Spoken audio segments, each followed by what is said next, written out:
கதையோட ஹீரோ அசோக். அசோக் வந்து ஒரு ஊரில் ஒரு கிங்டமில் ஒரு ராஜாவுக்கு ஒர்க் பண்ணிகிட்ருக்காரு. அந்த ஊர் ராஜா வந்து ஒரு 10 நாய்களை வளர்த்துறாரு. இந்த 10 நாய்கள் வந்து இந்த ராஜா சொல்கிற மாதிரி கேட்கும்.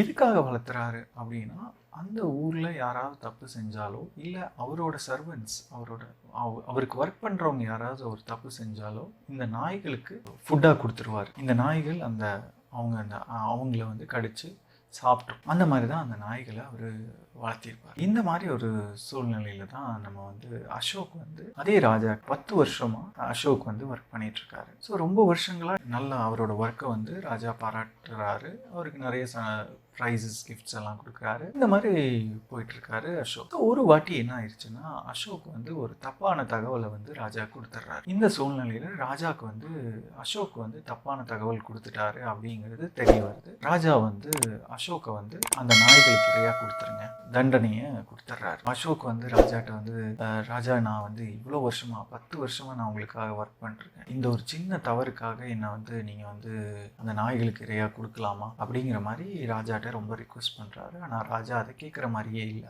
அவர் வந்து தண்டனையை கொடுத்துட்றாரு. கடைசியாக வந்து அசோக் வந்து ராஜாட்ட கேட்குறாப்படி, ராஜா எனக்கு ஒரு 10 நாள் டைம் கொடுங்க, அதுக்கப்புறம் நான் வந்து நானே வந்துடுறேன் உங்கள்கிட்ட, நீங்கள் உங்கள் தண்டனையை வந்து நீங்கள் செஞ்சிடலாம் அப்படிங்கிற மாதிரி சொல்கிறாரு. சரி, ராஜா வந்து ஓகே சரி நீ 10 நாள் முடிச்சுட்டு வா அப்படிங்கிற மாதிரி சொல்கிறாப்படி. அசோக் வந்து உடனே வந்து ராஜாட்ட சொல்லிட்டு அசோக் வந்து அந்த நாய்களை காக்கிற ஒரு பர்சன் இருப்பார். அவர்கிட்ட போய் அசோக் போய் பேசுகிறாரு. நான் ஒரு 10 நாளைக்கு இந்த நாய்களை நான் பார்த்துக்கிறேன். அந்த காவலரும் அந்த பர்சனும் வந்து அசோக் சொல்கிறத ஓகேன்னு சொல்லி அசோக்கை வர சொல்கிறாப்படி. ஸோ 10 நாள் அசோக் வந்து டெய்லி இந்த நாய்களை போய் பார்த்து அவங்களுக்கு தேவையான வேலைகள்லாம் செஞ்சு கொடுத்து நாய்களை அவங்களுக்கு ஃபுட்டு கொடுக்கறது இது எல்லாமே பண்ணுறாப்படி. ஸோ இந்த 10 நாள் முடிஞ்சிருக்கு. 10 நாள் முடித்து ராஜா கிட்ட அசோக் வந்துடுறாரு. ராஜா வந்து அப்போவும் மனசு மாறலை. ராஜா வந்து சொல்கிறாரு, சரி அந்த தண்டனையை நீங்கள் செஞ்சுருங்க அப்படின்னு சொல்லி அவரோட சோல்ஜர்ஸ்க்கு வந்து அவர் ஆர்டர் பண்ணுறாரு. இந்த நாய்கள்கிட்ட அசோக்கை அனுப்புகிறாங்க. ராஜா பார்த்துட்ருக்காரு.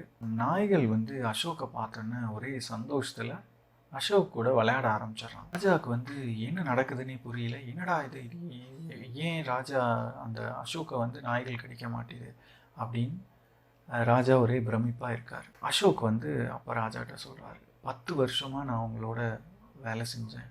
ஆனால் இந்த நாய்களோட 10 நாட்கள் தான் நான் வந்து ஸ்பெண்ட் பண்ணேன். அவங்களுக்காக நான் 10 நாள் தான் வேலை செஞ்சேன். ஆனால் அவங்க வந்து என்னை வந்து அவ்வளோ புரிஞ்சுக்கிறாங்க.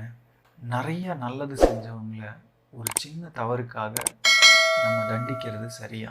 இந்த கதையை பற்றி உங்கள் கமெண்ட்டை கமெண்ட் பண்ணுங்கள்.